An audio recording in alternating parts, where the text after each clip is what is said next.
Hello दोस्तों, मेरा नाम है आनंद और आप देख रहे हैं द कॉमर्स ट्यूटर। आज के इस वीडियो में मैं एक नए टॉपिक की डिस्कशन करूंगा, उसके बाद एक प्रॉब्लम करूंगा उस टॉपिक से रिलेटेड। ठीक है। तो यहाँ पर जो चीज़ हम आज डिस्कस करेंगे, आप अपने कॉपी में मेरे साथ लिखते जाना।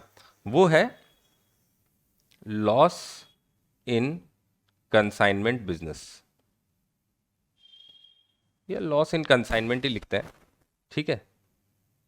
अब देखो, कंसाइनमेंट बिजनेस भी एक बिजनेस का फॉर्म ही है। बिजनेस के फॉर्म में लॉसेस होते हैं, और कंसाइनमेंट में खास तौर से लॉस ज़्यादा है, क्योंकि यहाँ पर गुड्स को जो है एक जगह से दूसरे जगह पर भेजे जा रहे हैं, तो ट्रांसपोर्टेशन इन्वॉल्व है, लंबा रास्ता तय करती हैं गुड्स। और आपको पता है कि रास्ते में कुछ भी हो सकता है।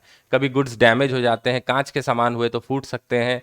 ठीक है, लीकेज हो सकती है, ट्रक पलट के एक्सीडेंट हो सकता है, आग लग सकती है, बहुत कुछ हो जाता है। तो आपको अलग अलग तरह के लॉसेस अलग अलग प्रॉब्लम्स में देखने को मिल जाएंगे।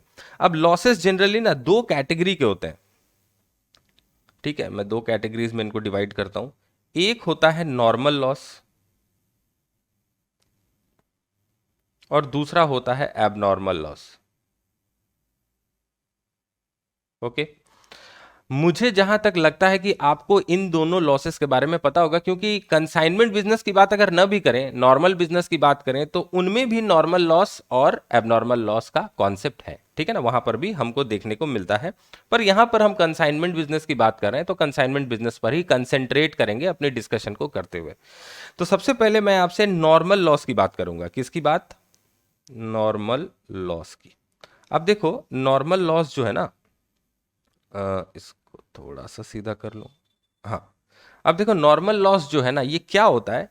कुछ कुछ गुड्स ऐसे होते हैं ना, उनकी नेचर ऐसी होती है कि वो, मतलब जब आप उनकी हैंडलिंग करोगे, जब आप उनमें ट्रेड करोगे, तो कुछ उनका पार्ट जो है वो लॉस हो जाता है। जैसे फॉर एग्जांपल मान लो, पेट्रोल हो गया। ठीक है ना, पेट्रोल क्या है? तेल है। अब पेट्रोल का एक नेचर है कि वो एवापोरेट होता है। क्या होता है? एवापोरेट होता है। एवापोरेट मतलब भाप बन के हवा में उड़ जाता है। अब जब आप 1,000 लीटर पेट्रोल कहीं से टैंकर में भर के दूसरे कहीं पर भेजोगे, 1,000 नहीं, 1,000 तो बहुत कम हो गए, मान लो 10,000 लीटर या 1,00,000 लीटर आप पेट्रोल भर के टैंकर में एक जगह से दूसरे जगह पर भेज रहे हो। टैंकर आपका जा रहा है। अब जगह जगह पर टैंकर का ढक्कन खुल रहा है, और वहां से पेट्रोल जो है अलग अलग पेट्रोल पंप्स में सप्लाई हो रही है, मान। ठीक है ना। तो उस केस में क्या होगा, जब भी आप पेट्रोल का टैंकर का ढक्कन खोलोगे, तो वहां पर जब आप पाइप डाल के निकालोगे, तो कुछ इधर उधर टपकेगा, कुछ गिरेगा, कुछ एवापोरेट होकर हवा में उड़ जाएगा। तो पेट्रोल क्या होगा, उसमें कुछ लॉस होगा। जितना क्वांटिटी आप भेजते हो अपनी फैक्ट्री से, या जहां भी तेल का कुआं, जहां से भी आपने पेट्रोल निकाला, रिफाइनरी में उसको पेट्रोल बनाया, वहां से जब आप भेजते हो, और जो एंड डेस्टिनेशन जहां तक उसको पहुंचना होता है, और उसके बाद भी जब पेट्रोल पंप्स में आप देखते होगे कि जब पेट्रोल को टंकी में डाला जाता है, तो कुछ एवापोरेट होके धुआं धुआं जैसा आपको थोड़ा थोड़ा दिखता है। ठीक है ना, कुछ एवापोरेट होके उड़ता है। ठीक है। तो ये जो लॉस हो रहा है पेट्रोल में, ये देखो, पेट्रोल का एक इनहेरेंट नेचर है। ठीक है ना। तो इनहेरेंट नेचर है, इसलिए इस लॉस को आप कभी रोक नहीं सकते, इस लॉस को आप कभी प्रिवेंट नहीं कर सकते। ओके। तो वो हो गया नॉर्मल लॉस। तो सिर्फ पेट्रोल की बात ही क्यों करें, आप मान लो कि किसी और ऑयल का बिजनेस कर रहे हो, तो ऑयल जो होता है वो टैंकर में जाता है। जब आप ऑयल को कहीं पर ढालोगे, किसी को दोगे, तो कुछ टपकेगा, कुछ गिरेगा, कुछ वेस्ट होगा। तो ये सारे गुड्स के इनहेरेंट कैरेक्टर में होता है कि जब भी आप उनका बिजनेस करोगे, तो कुछ क्वांटिटी उसमें से, हल्का थोड़ा सा क्वांटिटी जो है, नॉर्मल लॉस की तरह वेस्ट हो जाएगा। ठीक है। तो हम क्या करते हैं, हम जो नॉर्मल लॉस है ना, इसका क्या करते हैं बताओ। अब देखो, फॉर एग्जाम्पल मैं आपको बताता हूं। आपने यहां पर एक छोटा सा एग्जाम्पल डिस्कस करते हैं नॉर्मल लॉस का। आपने मान लो 10,000 लीटर, 10,000 लीटर पेट्रोल दिल्ली से भेजा, दिल्ली से भेजा मान लो कोलकाता, कंसाइनमेंट के तौर पे। ठीक है। 10,000 लीटर पेट्रोल भेजा, और 1 लीटर का प्राइस है मान लो अभी 100 रुपीज। पेट्रोल तो 100 का हो ही गया, आपको पता है 100 पार हो गया। तो हम यहां पर 100 रुपए मान लेते हैं, ₹100 पर लीटर। ओके। अब दिल्ली से कोलकाता पहुंचते पहुंचते, दिल्ली से कोलकाता पहुंचते पहुंचते, इस 10,000 लीटर में से, 10,000 लीटर में से क्या हुआ, हमारा 100 लीटर, मान लो 100 लीटर नॉर्मल लॉस हो गया। नॉर्मल लॉस यानी कि एवापोरेट हो गया। ठीक है ना। एबनॉर्मल लॉस की बात नहीं कर रहा हूं, अगर आग लग जाए पेट्रोल के टैंकर में और वहां पर थोड़ा पेट्रोल जल जाए तो वो एबनॉर्मल लॉस होगा, उसके बारे में हम बाद में चर्चा करेंगे। अभी जो नॉर्मल एवापोरेशन से जो लॉस की मैंने बात की, नॉर्मल एवापोरेशन से जो लॉस हो गया जिसको कोई रोक नहीं सकता है, ये बिजनेसमैन भी जानता ही है कि जब पेट्रोल का धंधा करेंगे तो कुछ पेट्रोल जो है वो एवापोरेट हो जाएगा, ठीक है ना, 2-4 बूंद इधर उधर गिर जाएगी, कुछ एवापोरेट हो जाएगा, तो ऐसे ऐसे करके थोड़ा थोड़ा जो एवापोरेट होता है ना, जब आप लार्ज स्केल में देखते हो, जब आप 10,000 लीटर पेट्रोल की बात कर रहे हो तो उसमें देखो 100 लीटर तक का पेट्रोल एवापोरेट हो सकता है। ओके, तो 100 लीटर का नॉर्मल लॉस हो गया। अब क्या इस लॉस को हम अकाउंट्स में एज अ लॉस बुक करेंगे? बताओ, क्या इस लॉस को हम अकाउंट्स में एज अ लॉस बुक करेंगे? नहीं करेंगे। क्यों नहीं करेंगे? क्योंकि ये जो लॉस है, इस लॉस के बारे में हमको पता होता है कि ये चीज होगी ही, तो इसको हम कंसिडर करके ही चलते हैं। इसको हम क्या, हमारे दिमाग में ये बात है कि हम 10,000 लीटर भेजेंगे तो 10,000 लीटर में कुछ जो है लॉस हो जाएगी, जो एंड यहां पर पहुंचेगा, फिर यहां पर भी जो बिजनेस होगी कोलकाता में, वहां पर भी कुछ बिजनेस करते वक्त जो है एवापोरेट हो जाएगा। तो इस चीज को ना हम दिमाग में कंसिडर करके ही चलते हैं। तो हम क्या करते हैं, मान लो इस कॉस्ट को हम कैसे रिकवर करेंगे? ये जो 100 लीटर, ये जो हमारा 100 लीटर नॉर्मल लॉस हो गया ना, इसका तो एक कॉस्ट होगा। इसका कॉस्ट कितना होगा बोलो? देखो, 1 लीटर का दाम कितना है हमारा? 100 रुपया। तो 100 लीटर जो लॉस हो गया उसका कॉस्ट कितना होगा? उसका कॉस्ट होगा 100 लीटर इंटू ₹100 पर लीटर। तो ये कितना आ जाएगा हमारा? ₹10,000। अब ये जो 10,000 रुपया आपका पेट्रोल एवापोरेट होने के कारण जो लॉस हुआ, इस लॉस को आप कैसे रिकवर करोगे पता है? आपका जो नॉर्मल, देखो 10,000 से 100 माइनस कर दोगे तो कितना बचा हमारे पास? 100 लीटर और नॉर्मल लॉस जाने के बाद हमारे पास कितना बचा? 9,900 लीटर हमारे पास बचे। 9,900 लीटर हमारे पास बचे, ठीक है ना। ये सेलेबल है, ये सेलेबल है। सेलेबल मतलब नॉर्मल लॉस हटाने के बाद जो हमारे पास गुड्स बचे हुए हैं उनको हम सेलेबल बोलते हैं, नॉर्मल लॉस काटने के बाद। तो ये जो 10,000 रुपए का हमारा पेट्रोल इवापोरेट हो गया ना, उसकी कॉस्ट हम कैसे रिकवर करेंगे पता है? इन 9,900 लीटर्स को बेच के ही उसकी कॉस्ट रिकवर करेंगे, ठीक है। यानी कि इस लॉस का जो अमाउंट है इसको हम इन 9,900 यूनिट्स में, इन 9,900 लीटर्स में डिस्ट्रीब्यूट कर देंगे। अब आप बोलोगे कि सर कैसे करेंगे? मैं बताता हूं, देखो कैसे करेंगे। ये जो यहां पर 10,000 लीटर पेट्रोल हमने 100 रुपया पर लीटर में भेजा था, इसका टोटल कॉस्ट कितना था जरा बताना? इसका टोटल कॉस्ट था, यहां लिखता हूं, ये रुपीज 10,000 इंटू 100, तो यहां पर होंगे 6 जीरोस, यानी कि 10 लाख, ठीक है। ये 10 लाख का था, ओके, इसमें कोई डाउट नहीं है, 10 लाख का था। अब यहां पर हमारे पास पहुंचे, जब दिल्ली से कोलकाता जाते जाते 100 लीटर जो नॉर्मल लॉस हो गया, तो कोलकाता में हमारे पास सेलेबल यूनिट्स कितने हैं, कितने लीटर्स हम बेच सकते हैं? 9,900।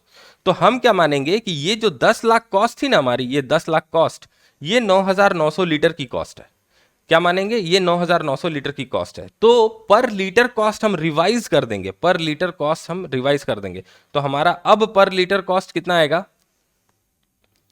पर litre cost after considering normal loss, normal loss, ये कितना आएगा? देखो, हमारा टोटल पेट्रोल का दाम कितना था? 10 लाख, ठीक है, रुपीस 10 लाख। और हमारे पास सेलेबल यूनिट्स कितने पड़े रह गए नॉर्मल लॉस घटाने के बाद? 9,900। तो इसको हम 9,900 लीटर से डिवाइड करेंगे, 9,900 लीटर से डिवाइड करेंगे, तो हमारा पर लीटर कितना आ जाएगा? फ्रैक्शन में आएगा, 10,000 divided by, sorry 10 lakh divided by 9,900, ये आ जाएगा हमारा 101.01, ऐसा कुछ आएगा, रुपीज 101.01। तो हमने क्या किया, अब ध्यान से सुनना मैं जो बोलने वाला हूं, ठीक है ना, बहुत ही इंपॉर्टेंट बात करने वाला हूं। हमने क्या किया, ये जो 100 यूनिट्स, 100 लीटर्स हमारे जो लॉस हुए, नॉर्मल लॉस, हमने इसको अपनी बुक्स में एज अ लॉस नहीं दिखाना है। हमने इसको अपनी बुक्स में एज अ लॉस नहीं दिखाना है। क्यों? क्योंकि ये चीज तो हमारे दिमाग में है ही कि भैया पेट्रोल का बिजनेस करोगे तो पेट्रोल थोड़ा सा उड़ेगा ही हवा में। ये चीज बिजनेसमैन को पहले से ही पता होती है। ये कोई ऐसा लॉस नहीं है कि घर में आग लग गई या गोडाउन में आग लग गई तो सारा गुड्स जल गया, इसके बारे में तो हमको पहले से पता नहीं था कि ऐसा हो जाएगा, ये अचानक से हो गया, ऐसा कुछ नहीं है। ये पेट्रोल के नेचर में है कि तुम इसका बिजनेस करोगे तो थोड़ा सा उड़ जाएगा, थोड़ा सा गिर के खराब होगा, इधर उधर करके कुछ यूनिट्स जो हैं, कुछ लीटर्स जो हैं वो आपके खत्म हो जाएंगे। तो ये जब आप मन में लेके चल ही रहे हो तो आपको क्या करना है कि जितने भी आपके लीटर्स खत्म हो जाएंगे, नॉर्मल लॉस हो जाएंगे, उसका जो कॉस्ट है, इस कॉस्ट को आपको डिस्ट्रीब्यूट कर देना है इक्वली, जो बचे हुए सेलेबल जो लीटर्स आपके पास बचे रहेंगे उसमें। तो क्या होगा, जैसे ही आप क्या करोगे, इस कॉस्ट को डिस्ट्रीब्यूट कर दोगे, तो आपका 100 रुपीज पर लीटर वाला पेट्रोल अब क्या बन गया, 101 रुपया 1 पैसा पर लीटर कॉस्ट आ गई।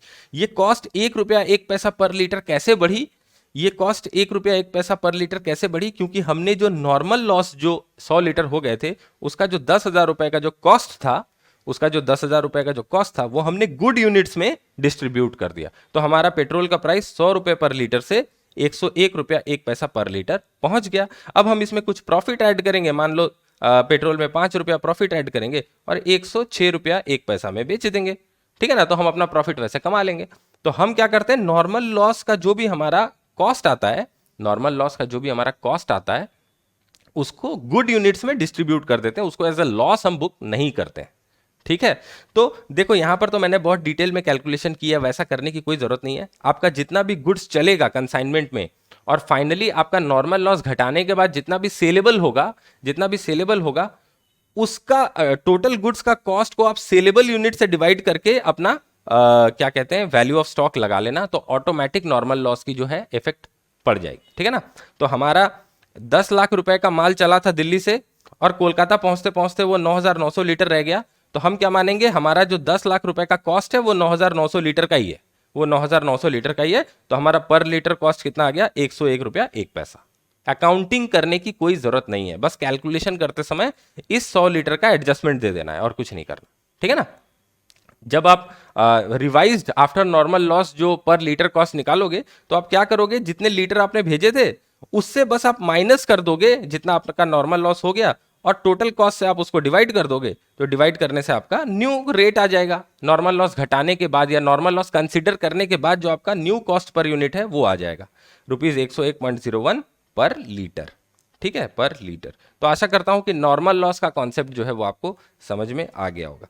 तो यहां पर मैं लिख देता हूं नॉर्मल लॉस। अब आओ यहां पर अब नॉर्मल लॉस की थोड़ी सी बात कर लेते हैं, नया पन्ना ले लेते हैं हम।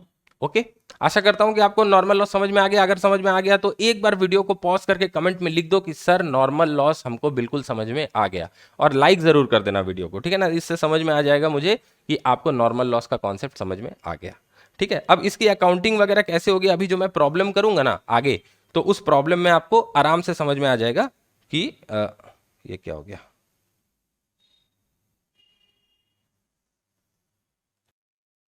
सॉरी बीच में थोड़ा सा डिस्टरबेंस हो गया था, उसके लिए माफी चाहता हूँ। ओके, तो नॉर्मल लॉस जो मैंने आपके साथ डिस्कस किया, जब मैं आगे एक प्रॉब्लम कराऊंगा आपको तो पूरा क्लियर आपको हो जाएगा। अब नॉर्मल लॉस की थोड़ी सी बात कर लेते हैं। किस चीज की, अब नॉर्मल लॉस की, ठीक है। अब एबनॉर्मल लॉस के बारे में तो आप सब कोई जानते ही हो। एबनॉर्मल लॉस क्या होता है, एबनॉर्मल लॉस वो लॉस होता है जिसके बारे में आपने सोचा नहीं होता है पर वो हो जाता है। जैसे कि इसके एग्जांपल्स क्या हो सकते हैं, एग्जाम्पल्स क्या हो सकते हैं, goods damage in transit, goods damaged in transit. जैसे कि मैंने आपको बताया कि एक जगह से दूसरी जगह पर कंसाइनमेंट में गुड्स जा रही हैं, तो हो सकता है कि गुड्स जो ट्रक में जा रही है वहां पर ट्रक में कुछ गड़बड़ हो जाए, एक्सीडेंट हो जाए, आग लग जाए, कुछ हो जाए, तो उससे ट्रांजिट हो जा रहा है। या ये भी हो सकता है कि गुड्स कंसाइनी के पास जब गए कोलकाता में, और कंसाइनी ने बताया कि साहब मेरे गोडाउन में जब गुड्स आए, जो गुड्स पड़े हुए थे उसमें गोडाउन में आग लग गई, तो आपके कुछ गुड्स जो है वहां पर डैमेज हो गए, ठीक है। या गोडाउन में बाढ़ का पानी घुस गया तो गुड्स डैमेज हो गए। तो गुड्स कंसाइनी के पास भी जो है डैमेज हो सकते हैं। ऐसा नहीं है कि अब नॉर्मल लॉस जो है वो सिर्फ ट्रांजिट में ही होगा, नॉर्मल लॉस के केस में भी ऐसा हो सकता है। नॉर्मल लॉस के केस में भी ऐसा हो सकता है कि ऐसा जरूरी नहीं है कि नॉर्मल लॉस जो है वो दिल्ली से कोलकाता जब माल जा रहा हो तभी हो। कोलकाता में भी जब ये पेट्रोल पहुंचेगा और वहां पर उसकी ट्रेडिंग होगी, एक दूसरे को लोग बेचेंगे, तो उस समय भी जो है स्टॉक में से थोड़ा सा उड़ते जाएगा, ठीक है ना। तो कहीं पर भी लॉस जो है वो हो सकता है। ओके, तो अब नॉर्मल लॉस के केस में भी गुड्स डैमेज इन ट्रांजिट हो सकते हैं, और दूसरा क्या हो सकता है, गुड्स डैमेज हो सकता है कहां, इन कंसाइनीज गोडाउन और शॉप। कंसाइनी के गोडाउन या शॉप में भी गुड्स डैमेज हो सकता है। अब जनरली जो गुड्स हमारे होते हैं, जो ट्रांजिट में डैमेज होते हैं या कंसाइनी के शॉप में डैमेज होते हैं, इंश्योरेंस करवाई हुई होती है। जनरली ट्रांजिट में जो गुड्स जाते हैं, आपको क्वेश्चन में मेनली यही पढ़ने को मिलेगा कि ट्रांजिट में गुड्स जो ट्रक से जा रही थी तो वहां पर गुड्स डैमेज हो गया। क्वेश्चंस में मैंने बहुत कम देखा है कि ऐसा लिखा रहता है कि कंसाइनी का गोडाउन या शॉप में जाके डैमेज हुआ, पर वैसा भी हो सकता है। कंसाइनी के पास पहुंचने के बाद उसके गोडाउन में गुड्स रखा हुआ है, वहां पर भी आग लग सकती है भैया, वहां पर चोरी भी हो सकती है, वहां पर बाढ़ भी आ सकती है, कुछ भी हो सकता है, तो वहां पर भी डैमेज हो सकता है। तो संभावना है, पर क्वेश्चंस का जहां तक सवाल है वहां पर मैंने देखा है कि डैमेज इन ट्रांजिट ही ज्यादा लिखा रहता है, ठीक है ना। और जनरली ट्रांजिट में आप देखोगे इंश्योरेंस जो है, इंश्योरेंस पे किया हुआ रहता है कंसाइनर ने, तो जो भी डैमेज होता है हमारा ना, उसमें हमको क्या होता है कि इंश्योरेंस क्लेम मिल जाता है। तो मान लो फॉर एग्जाम्पल देता हूं, गुड्स जो है, goods of rupees 50,000 damaged in transit, ठीक है। तो 50,000 के गुड्स जो हैं वो ट्रांजिट यानी कि जब ट्रक से जा रहे थे तो उसी में डैमेज हो गए। तो इंश्योरेंस कंपनी, अगर इंश्योरेंस किया हुआ है तो इंश्योरेंस कंपनी कुछ क्लेम देगी, तो उसके बारे में बाद में बात करते हैं। पहले एक चीज आपको ध्यान से समझनी है, कि जो भी अबनॉर्मल लॉस होता है, अबनॉर्मल लॉस जो है वो हमारे कंसाइनमेंट बिजनेस का इनहेरेंट पार्ट है क्या? क्या एबनॉर्मल लॉस गुड्स के नेचर का है, गुड्स के नेचर में है कि ये गुड्स अगर ट्रैवल होंगी तो इसमें आग लगेगी ही लगेगी? ऐसा तो नहीं है। देखो, एबनॉर्मल लॉस जो होता है ना वो संजोग से होता है, फूटी किस्मत से होता है। अगर कंसाइनर की किस्मत फूटी है तभी एबनॉर्मल लॉस होगा, यानी कि तभी गाड़ी का एक्सीडेंट हो सकता है, गाड़ी में गुड्स डैमेज हो सकते हैं। हो सकता है कि गाड़ी जा रही हो रोड पे और बहुत बरसात हो रही है और जो गाड़ी के ऊपर वो जो तिरपाल प्लास्टिक बांध के रखते हैं उसमें छेद हो, ठीक है ना, और पानी अंदर घुस गया और जो चीजें थी, खाने पीने का कुछ सामान था, वो सारा डैमेज हो गया, ठीक है ना। तो यहां पर एबनॉर्मल लॉस जो होता है ना, उसके बारे में पहले से किसी को पता नहीं होता है कि ये लॉस जो है वो होगा। तो यहां पर अगर आप एबनॉर्मल लॉस को कंसाइनमेंट बिजनेस का loss, as a loss of consignment business अगर दिखा दो, as a loss of consignment business अगर दिखा दो, तो क्या होगा, आपके कंसाइनमेंट बिजनेस की क्रेडिबिलिटी कम हो जाएगी। अब देखो, जो मैं बोल रहा हूं ना, एक एक शब्द को बिल्कुल दिमाग को खोल के ध्यान से सुनना, ध्यान से। जितना ध्यान से आप सुनोगे उतने लंबे समय तक कॉन्सेप्ट आपके दिमाग में रहेगा। नॉर्मल लॉस और अबनॉर्मल लॉस में डिफरेंस क्या है? डिफरेंस ये है कि अबनॉर्मल लॉस जो है वो गुड्स के नेचर में नहीं है, ठीक है ना। गुड्स का ऐसा नेचर थोड़ी होता है कि वो अपने आप आग पकड़ लेगा वो, या वो अपने आप डैमेज हो जाएगा, ऐसा नहीं होता है। डैमेज हो जाता है किसी आउटवर्ड फोर्स के कारण, ठीक है ना। कभी ट्रक का एक्सीडेंट हो गया या कोई भी कारण हुआ, आग लग गई, कुछ हो गया, तो उसके कारण डैमेज होता है। पर क्या कंसाइनमेंट बिजनेस का एक इनहेरेंट फीचर एबनॉर्मल लॉस है? नहीं। कंसाइनमेंट बिजनेस का इनहेरेंट फीचर एबनॉर्मल लॉस नहीं है। तो अगर आपके मान लो कि कंसाइनमेंट में आपने 1 लाख का प्रॉफिट, कंसाइनमेंट में, ये मैं जस्ट ऐसे ही लिख रहा हूं, ठीक है ना, आपको लिखने की जरूरत नहीं है। मान लो कि कंसाइनमेंट बिजनेस में आपने 1 लाख का प्रॉफिट कमाया, ठीक है, लेकिन वहां पर जो क्लोजिंग स्टॉक आपका पड़ा हुआ था उसमें आग लग जाने के कारण आपका 1,10,000 का गुड्स जल गया, 1,10,000 का गुड्स जल गया। तो क्या आप बोलोगे कि आपकी कंसाइनमेंट बिजनेस ही लॉस वाली बिजनेस है? क्योंकि आपका तो देखो, अगर आप इस लॉस को कंसिडर करो जो आपका एबनॉर्मल लॉस गुड्स जल के हुआ है, तो आपका नेट लॉस तो 10,000 ही होगा। नेट लॉस 10,000 होगा, क्योंकि 1 लाख का आपने माल बेच के प्रॉफिट कमाया था और 1,10,000 के तो आपके गुड्स ही जल गए, तो नेट लॉस आपका कितना होगा? 10,000। तो क्या आप बोलोगे कि यार ये बिजनेस करने का फायदा ही नहीं है, साला 10,000 का घाटा हो गया हमको? क्या आप ऐसा बोलोगे? नहीं। क्यों नहीं बोलोगे? क्योंकि आपको पता है कि ये लॉस जो हुआ है, वहां पर आग जो लगी, ये हर बार नहीं होगी। इस बार संजोग से लग गई, अपनी किस्मत खराब थी, वो अलग बात है, लेकिन हर बार नहीं होगी। आपको अगर अपने कंसाइनमेंट बिजनेस का मूल्यांकन करना है, यानी कि उसकी परफॉर्मेंस को जज करना है, तो आपको इस एबनॉर्मल लॉस को अलग हटा देना पड़ेगा और आपको देखना पड़ेगा कि प्योर बिजनेस एक्टिविटी जो आपने की है, कंसाइनमेंट की जो एक्टिविटी की है, उससे आपने कितना कमाया है। तो वहां पर तब जब आप दोनों को अलग करके देखोगे, अगर आप दोनों को इकट्ठे देखते हो, अगर आप इस कंसाइनमेंट के प्रॉफिट को और इस 1,10,000 के लॉस को जो कि कंसाइनमेंट का गुड्स आग में जल के हो गया मान लो, अगर आप दोनों को क्लब करके देखते हो तो आपको एक ही फिगर दिखाई देगा, वो है 10,000 का लॉस। तो आप क्या सोचोगे, अरे ये जो कंसाइनमेंट बिजनेस है ना, ये घाटे का बिजनेस है यार, इसको बंद कर देते, इसमें 10,000 रुपए लॉस होगा मेरे। ठीक है, लेकिन अगर अपना दिमाग खोल के आप बिजनेसमैन की तरह सोचोगे, तब आपके सामने क्या आएगा, आपके सामने दो अलग अलग चीजें दिखाई देंगी। एक तो आपको दिखाई देगा कि आपके कंसाइनमेंट बिजनेस में 1 लाख का प्रॉफिट हुआ है, और एक चीज दिखाई देगी कि 1,10,000 का गुड्स जल गया। तो ये जो 1,10,000 का गुड्स जल गया, या मान लो डैमेज हो गया ट्रांजिट में ही मान लो डैमेज हो गया, तो ये एक अलग इवेंट है, इसका कंसाइनमेंट बिजनेस से कोई डायरेक्ट रिलेशनशिप नहीं है, ये तो संजोग से जल गया है। ठीक है ना, किसी का भी गुड्स कभी भी संजोग से आग पकड़ सकता है, कुछ भी हो सकता है। ओके, तो अगर आप इन दोनों को मिक्स कर दोगे तो ये गलत होगा। इसीलिए एबनॉर्मल लॉस का फिगर जो है उसको कैलकुलेट करके, एबनॉर्मल लॉस का वैल्यू जो है, फिगर जो है कैलकुलेट करके उसको कंसाइनमेंट बिजनेस से अलग कर देना है, उसको कंसाइनमेंट बिजनेस का लॉस नहीं दिखाना है। मेन जो प्रॉफिट एंड लॉस अकाउंट है उसमें हम इस लॉस को दिखाएंगे, लेकिन अगर हम इस लॉस को कंसाइनमेंट बिजनेस का लॉस दिखा देना तो कंसाइनमेंट अकाउंट से जो आपकी प्रॉफिट निकल के आएगी वो -10,000 होगी, यानी कि 10,000 का लॉस निकल के आएगा। और जो शेयर होल्डर्स आपका ये अकाउंट्स देखेंगे उनको लगेगा कि अरे यार ये कंपनी एक कंसाइनमेंट का बिजनेस करती है और जिसमें 10,000 का घाटा है। उनको ये नहीं पता चलेगा कि abnormal लॉस होने के कारण 10,000 का घाटा हुआ है। ठीक है ना, वैसे कंपनी तो प्रॉफिट कमा रही है कंसाइनमेंट में, पर क्योंकि दुर्भाग्यवश एक एबनॉर्मल लॉस हो गया इसलिए 10,000 का घाटा हो गया। तो मेरा इतना चिल्लाने का जो मेन मोटिव है, जो मेन पॉइंट मैं आपके दिमाग में घुसाना चाहता हूं वो ये है कि अबनॉर्मल लॉस को कभी भी कंसाइनमेंट से मिक्स नहीं करना है। जितना भी गुड्स हमारा अबनॉर्मल लॉस हो जाएगा उस वैल्यू को हम कंसाइनमेंट अकाउंट से निकाल देंगे। जैसे हम क्लोजिंग स्टॉक जो भी हमारा ईयर के एंड में बचा हुआ रह जाता है कंसाइनमेंट में, उसको क्या करता है, कंसाइनमेंट अकाउंट के क्रेडिट साइड में लिखते हैं। क्यों?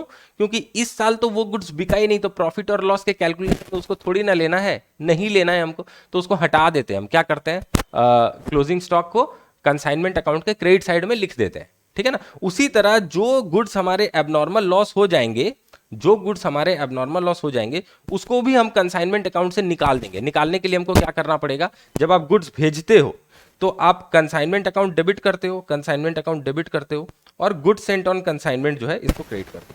तो जितना भी गुड्स आपने भेजा उसके लिए आपने कंसाइनमेंट अकाउंट को डेबिट किया। इस चीज को दिमाग में रखो, जितना भी गुड्स आपने भेजा उसके लिए आपने कंसाइनमेंट अकाउंट को डेबिट किया, यानी आपने पूरा गुड्स का कॉस्ट जो है कंसाइनमेंट अकाउंट में एज एन एक्सपेंस बुक कर दिया। पूरा गुड्स का कॉस्ट आपने कंसाइनमेंट अकाउंट में एज एन एक्सपेंस बुक कर दिया। कंसाइनमेंट अकाउंट को डेबिट करना मतलब क्या, आपका टोटल जो है क्या बोलते हैं, खर्चा जो है कंसाइनमेंट अकाउंट में बुक हो गया। अब अगर कुछ गुड्स उसमें से अबनॉर्मल लॉस हो जाते हैं तो आपको अबनॉर्मल लॉस अकाउंट डेबिट करना पड़ेगा और कंसाइनमेंट अकाउंट को क्रेडिट कर देना पड़ेगा। तो कंसाइनमेंट अकाउंट जब आप क्रेडिट करोगे, इसका मतलब जितना गुड्स आपका लॉस हुआ उसका कॉस्ट को आप कंसाइनमेंट अकाउंट से निकाल दे रहे हो, उस कॉस्ट को आप निकाल दे रहे हो, और निकाल देने की वजह से आपका कंसाइनमेंट से प्रॉफिट निकलेगा इतना, और वो जो लॉस आपका हुआ वो अलग से आपका एक एबनॉर्मल लॉस अकाउंट बनेगा, उसमें दिखेगा, जो कि फाइनली आपके प्रॉफिट एंड लॉस में तो ट्रांसफर हो गई। प्रॉफिट एंड लॉस जो मेन बिजनेस का बनेगा उसमें कंसाइनमेंट का प्रॉफिट जाएगा 1,00,000 और अबनॉर्मल लॉस अलग से जाएगा 1,10,000। तब जब लोग उस प्रॉफिट एंड लॉस को देखेंगे ना, तब उनको पता चल जाएगा कि हाँ देखो, कंसाइनमेंट बिजनेस से इस बिजनेस ने 1,00,000 कमाया और एबनॉर्मल लॉस 1,10,000 की हो गई, वहां पर गुड्स जल गया। तो कंसाइनमेंट बिजनेस जो है इनका प्रॉफिटेबल बिजनेस ही है, ये लॉस वाला बिजनेस नहीं है। समझ में आ गई बात? ठीक है ना, बहुत चिल्ला लिया मैंने आपके पीछे, आधा घंटा से चिल्लाए जा रहा हूं, 23 मिनट का क्लास हो चुका है। तो यहां पर देखो ये कॉन्सेप्ट है। ओके, अब इसके बारे में आपको ज्यादा पढ़ना है तो आप इंस्टीट्यूट का मैट जो है, यहाँ पर देखो नॉर्मल लॉस अब नॉर्मल लॉस का डिफरेंस वगैरह है, ये आपको रीड करना है। ठीक है ना, ये आपका होमवर्क होगा, ये आप रीड करना, यहाँ पर पूरा डिफरेंसेस अच्छे से बताया हुआ है। मैंने जो मूल मंत्र, जो गुरु मंत्र जो था वो आपके दिमाग में घुसेड़ दिया है। अब देखो जर्नल एंट्रीज जो हैं वो मैंने आपके साथ अभी बताई हैं, वो थोड़ा सा देख लेते हैं। यहाँ पर आप अपने कॉपी में चाहे तो इसको लिख सकते हो, जर्नल एंट्रीज क्या होंगी। नॉर्मल लॉस के लिए तो कोई एंट्री नहीं होगी, मैंने पहले ही बता दिया आपका। हमारा कॉस्ट ऑफ गुड्स जो है उसको हम खाली रिवाइज कर देंगे, वो थोड़ा सा बढ़ जाएगा क्योंकि नॉर्मल लॉस में जो क्वांटिटी लॉस हो जाता है उसका कॉस्ट भी हम गुड यूनिट्स में डिस्ट्रीब्यूट कर देते हैं, तो गुड यूनिट्स का जो कॉस्ट है वो थोड़ा सा बढ़ जाएगा। ओके, तो एबनॉर्मल लॉस जो है उसकी एंट्रीज क्या होंगी, देखो जब भी एबनॉर्मल लॉस होगा तो abnormal loss account debit to consignment account. Consignment account को क्रेडिट कर रहे हैं मतलब कंसाइनमेंट अकाउंट से कॉस्ट कम कर रहे हैं। कंसाइनमेंट अकाउंट कब क्रेडिट होता है, जब कंसाइनमेंट अकाउंट में कोई इनकम हो या कॉस्ट कम हो। कंसाइनमेंट अकाउंट हम डेबिट कब करते हैं, कंसाइनमेंट अकाउंट को हम डेबिट कब करते हैं? जब एक्सपेंसेस होती हैं कंसाइनमेंट की, और यहां पर क्रेडिट कब करते हैं? जब इनकम्स होती हैं। लेकिन अगर एक्सपेंसेस हमको कम करना हो, तो उस केस में भी तो क्रेडिट ही करना पड़ेगा ना, क्योंकि एक्सपेंसेस जब होती हैं तब डेबिट कर रहे हैं, और एक्सपेंसेस को अगर हमको कम करना हो तो क्रेडिट करना पड़ेगा, और तो कोई चारा है नहीं हमारे पास। तो जब भी abnormal लॉस होगी तो हमने जो गुड सेंट ऑन कंसाइनमेंट, जो कंसाइनमेंट अकाउंट में डेबिट किया था, यानी कि जितना भी माल हमने भेजा था उसका टोटल कॉस्ट हमने कंसाइनमेंट में थोप दिया था कि ले इतने रुपए का माल कंसाइनमेंट में गया, ठीक है ना। जैसे ही abnormal लॉस होगी, abnormal लॉस जितना कॉस्ट होगा गुड्स का, जो भी गुड्स abnormal लॉस हो गया है उसका जितना कॉस्ट होगा उसको हम कंसाइनमेंट से बाहर निकाल देंगे, उसके लिए हम कंसाइनमेंट अकाउंट को क्रेडिट करेंगे, ठीक है। तो ये एंट्री अपने कॉपी में लिख लो, ओके। अच्छा, अब जो है अगर हमको इस 50,000 में से इंश्योरेंस क्लेम, मान लो 30,000 रुपए का हमको इंश्योरेंस क्लेम मिल जाता है, ये इंश्योरेंस क्लेम है, मैं यहाँ पर बहुत रफ गंदे तरीके से लिख रहा हूँ पर कोई बात नहीं। तो हमारा 20,000 रुपया नेट लॉस होगा, तो इस चीज़ की अकाउंटिंग जो है हम abnormal लॉस अकाउंट में करेंगे, ठीक है। यहाँ पर देखो जर्नल दिया हुआ है, तो अगर मेरा 50,000 का लॉस होता है तो abnormal लॉस अकाउंट डेबिट हम 50,000 करेंगे, और टू कंसाइनमेंट अकाउंट 50,000 यहां पर ऐसे जर्नल एंट्री लिख देंगे, ठीक है। उसके बाद अगर हमारा इंश्योरेंस कंपनी से मान लो इसके अगेंस्ट में 30,000 रुपया क्लेम मिलता है, तो हम इंश्योरेंस कंपनी को डेबिट करेंगे क्योंकि इंश्योरेंस कंपनी से 30,000 मिलना है, और अब नॉर्मल लॉस अकाउंट को 30,000 से क्रेडिट कर देंगे। क्यों? क्योंकि टोटल लॉस हमने बुक किया था 50,000 का, पर अब जब इंश्योरेंस कंपनी बोल रही है कि 30,000 रुपया हम लोग दे देंगे, तो अब तो लॉस हमारा टोटल 50,000 नहीं होना चाहिए, अब लॉस कितना होना चाहिए? 20,000, ठीक है, क्योंकि 30,000 तो इंश्योरेंस से मिल जाएंगे ना। तो ये जो 50 का डेबिट कर रखा था नॉर्मल लॉस को, अब उसको 30 का क्रेडिट कर देंगे, तो नेट उसमें 20,000 डेबिट पड़ा रहेगा, जो कि हमारा नेट लॉस है, ओके। अगर मान लो कि कभी अबनॉर्मल लॉस जो है वो कंसाइनी के गोडाउन में होता है, कंसाइनी के गोडाउन में अबनॉर्मल लॉस होता है, और कंसाइनी ने वहां पर इंश्योरेंस करा के रखा होता है, तो पैसे जो हैं वो कंसाइनी के पास आएंगे, तो कंसाइनी से वो पैसे लेने होंगे, तो ये एंट्री पास करनी होगी, ठीक है ना। और जितना भी अबनॉर्मल लॉस हमारा रिकवरी नहीं हो पाएगा, ये जो फाइनल 20,000 रुपए अबनॉर्मल लॉस में पड़ा रहेगा, वो हम finally profit and loss account में सेंड कर देते हैं। तो मैं इस क्वेश्चन में अबनॉर्मल लॉस अकाउंट बनाऊंगा तो आपको पूरा पिक्चर जो है वो क्लियर हो जाएगा, पूरा पिक्चर क्लियर हो जाएगा, ठीक है। घबराने की थोड़ी सी भी जरूरत नहीं है, ओके। ओके, तो चलो जो क्वेश्चन आज मैं आपको कराने वाला हूँ वो आपको दिखा देता हूँ। क्वेश्चन है यहाँ पर, ये क्वेश्चन जो है ना आपके इंस्टीट्यूट के मैट में नहीं है, ये क्वेश्चन आपके इंस्टीट्यूट के मैट में नहीं है, पर बहुत ही अच्छा क्वेश्चन है। इस क्वेश्चन में खासियत ये है कि इसमें आपको नॉर्मल लॉस भी मिलेगा, अब नॉर्मल लॉस भी मिलेगा, और दोनों चीज़ें यहाँ पर मिल जाएंगी, ठीक है ना। तो एक काम करो, सबसे पहले क्योंकि ये क्वेश्चन इंस्टीट्यूट के मैट में नहीं है, आप इस क्वेश्चन का एक स्क्रीनशॉट ले लो, ओके। एक स्क्रीनशॉट ले लो, अभी वीडियो को पॉज करके एक स्क्रीनशॉट ले लो, ताकि बाद में आप इस क्वेश्चन को अपने कॉपी में लिख सको। और अभी जो है मैं इसको पढ़ूंगा और पढ़ के आपके साथ इसका सोल्यूशन करना स्टार्ट करूंगा। देखते हैं कितना टाइम लेता हूं मैं इसको पढ़ने में और सोल्यूशन करने में। चलो, क्वेश्चन क्या है? Swastik oil mills Mumbai consigned 5,000 kg of castor oil to Das of Kolkata on 1 जनवरी 2012। बहुत पुराने समय की बात है, 2012 की, ठीक है ना। स्वास्तिक ऑयल मिल कौन है? मुंबई का कंसाइनर है, ठीक है। उसने 5,000 kg castor oil Das of Kolkata को कंसाइन किया है 1 जनवरी 2012, okay. The cost of the oil was 460 पर KG. Cost of the oil कितना है? 460 पर केजी। तो इंपॉर्टेंट बातें जो भी लिखी है उनको थोड़ा हाईलाइट कर लेते हैं। 5,000 kg ऑफ कैस्टर ऑयल जो है कंसाइन हुआ है, कॉस्ट क्या है? 460 रुपया पर kilo, okay. Swastik oil mills paid ₹2 lakh for packing, freight and insurance. तो कंसाइनर जो है वो 2 लाख रुपए पे करता है पैकिंग, फ्रेट एंड इंश्योरेंस के लिए, ठीक है। अब यहां पर देखो एक इंपॉर्टेंट बात क्या लिखी है, ध्यान से देखना। During transit 125 kg were accidentally destroyed for which the insurers paid directly to the consignor ₹45,000 in full settlement of the claim. तो ट्रांजिट में क्या हुआ? 145 kg एक्सीडेंटली डिस्ट्रॉय हो गया, सॉरी 125 kg, 145 kg नहीं, 125 kg एक्सीडेंटली डिस्ट्रॉय हो गया, और इंश्योरर ने कितना पैसा दिया? इंश्योरर ने 45,000 रुपया दिया इन फुल सेटलमेंट, ठीक है। किसको दिया? कंसाइनर को, यानी कि स्वास्तिक ऑयल मिल को ये पैसा मिला, क्योंकि स्वास्तिक ऑयल मिल ने ही इंश्योरेंस कराई थी। देखो ये जो 2 लाख रुपए पे किए थे, यहाँ पर पैकिंग, फ्रेट और इंश्योरेंस, तो ये जो इंश्योरेंस का खर्चा पे किया था उसी के बदौलत ये इंश्योरेंस क्लेम 45,000 रुपए की मिली है। ओके, तो 125 केजी जो है हमारा लॉस हो गया। आगे पढ़ते हैं। Das took delivery of the consignment on 10 January. तो भेजा था किस दिन? भेजा था इसने 1 जनवरी 2012 को, और इसको मिला किस दिन? दास जो है कंसाइनी है, कोलकाता में है, इसको मिला 10 जनवरी को। On 31 March 2012 Das reported that मतलब दास ने अकाउंट सेल्स भेजा।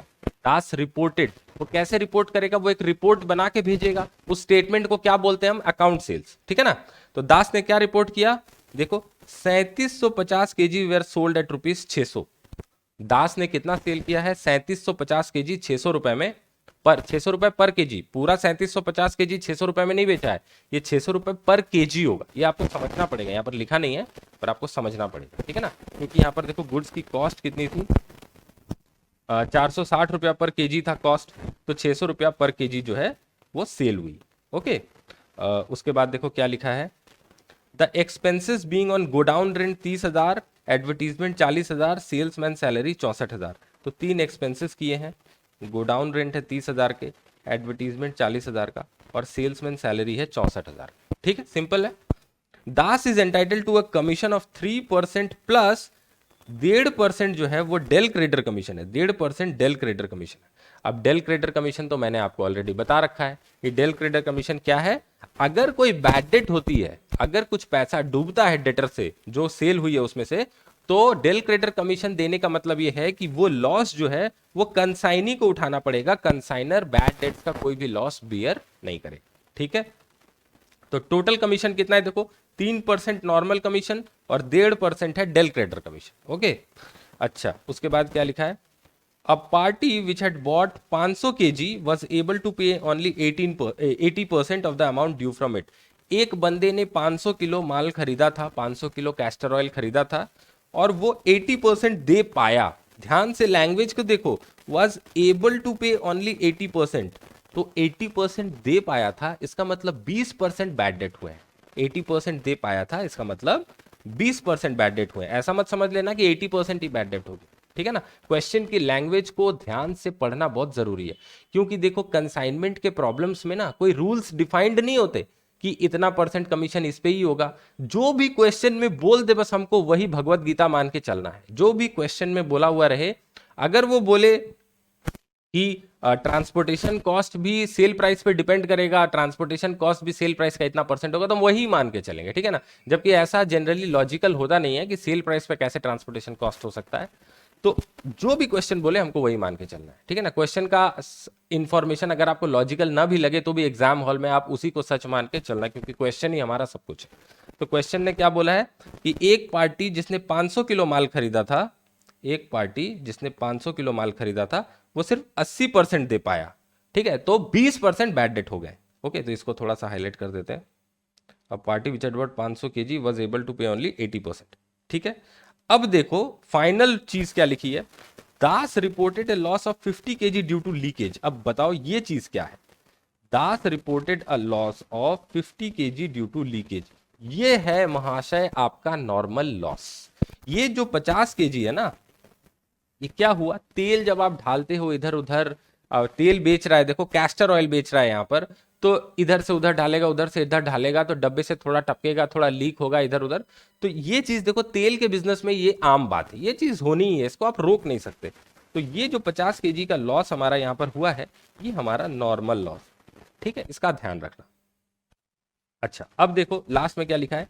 Assuming that Das paid the amount due by bank draft, show the accounts in the books of both parties. अब आज हम दोनों पार्टीज की बुक्स में कर पाएंगे कि नहीं एंट्रीज, मैं जानता नहीं, I am not sure, but मैं ट्राई करूंगा। अगर क्लास ज़्यादा लंबी हो जाए तो आप लोग ही सो जाते हो, ठीक है ना। मैंने देखा है कि आप शुरू शुरू में बहुत जोश में क्लास देखना शुरू करते हो और अंत में आप लोग सबको प्रीमियर छोड़ के चले जाते हो। तो हो सकता है कि आज हम एक पार्टीज की बुक्स में अकाउंटिंग करें और दूसरी पार्टीज की बुक्स में मैं आपको होमवर्क दे दूं या कल करें, ठीक है। तो assuming that Das paid the amount due by bank draft, show the accounts in the books of both the parties. अब books of accounts are closed on 31st March, तो फाइनल प्रॉफिट एंड लॉस का हिसाब कब होगा? 31st मार्च को, ठीक है। अब हम क्या करेंगे? शो द अकाउंट्स बोला है, जर्नल एंट्रीज नहीं मांगा। तो जब भी कंसाइनमेंट में आपको लेजर अकाउंट्स बनाने के लिए बोले तो वो आपके लिए ज्यादा इजी होगा। क्यों मैं बताऊं? क्योंकि वहां पर आपको फाइनल ड्यू जो अमाउंट होती है वो कैलकुलेट करने के लिए वर्किंग नोट नहीं बनाना पड़ेगा। आपका तो अकाउंट है ही, उसका बैलेंसिंग फिगर, कंसाइनी अकाउंट के बैलेंसिंग फिगर से आपका फाइनल सेटलमेंट का अमाउंट आपको मिल जाएगा। फिर प्रॉफिट आपको अलग से कैलकुलेट नहीं करनी पड़ेगी, कंसाइनमेंट अकाउंट का जो बैलेंसिंग फिगर होगा वो प्रॉफिट निकल जाएगा। ठीक है ना? तो लेजर अकाउंट अगर आपको एग्जाम में बनाने के लिए बोल दिया तो आपकी तो बल्ले बल्ले, मतलब मस्ती एकदम। ठीक है ना? तो चलो थोड़ा सा इसको थोड़ा सा एक बार जैसे हम लोग डायग्राम बनाते हैं वैसे डायग्राम बना के एनालाइज कर लेते हैं ताकि क्वेश्चन में हमसे कोई गलती ना हो जाए। तो हमारा कंसाइनर कौन है? हमारा कंसाइनर है स्वास्तिक ऑयल मिल। ये लोग कहाँ पर बैठे हुए हैं? स्वास्तिक ऑयल मिल जो है ये लोग हैं मुंबई में। ठीक है, मुंबई। ओके, और इन्होंने क्या भेजा है? इन्होंने भेजा है कैस्टर ऑयल। ओके, तो यहाँ पर किसको भेजा है उसका नाम पहले लिख लेता हूँ, दास ऑफ कोलकाता। ये है दास, ये डॉलर, और ये कहाँ है? कोलकाता। तो स्वास्तिक ऑयल मिल जो है वो कंसाइनर है, दास कंसाइनी है। क्या माल भेजा है? देखो 5000 केजी ऑफ कैस्टर ऑयल। ठीक है, तो यहाँ लिखता हूँ मैं छोटे छोटे करके, छोटे छोटे अक्षरों में।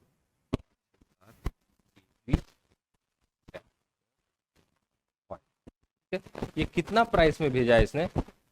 Cost of the oil was 460 पर केजी, तो ये होगा एट द रेट ऑफ 460 पर केजी। ठीक है, समझ में आ रही है?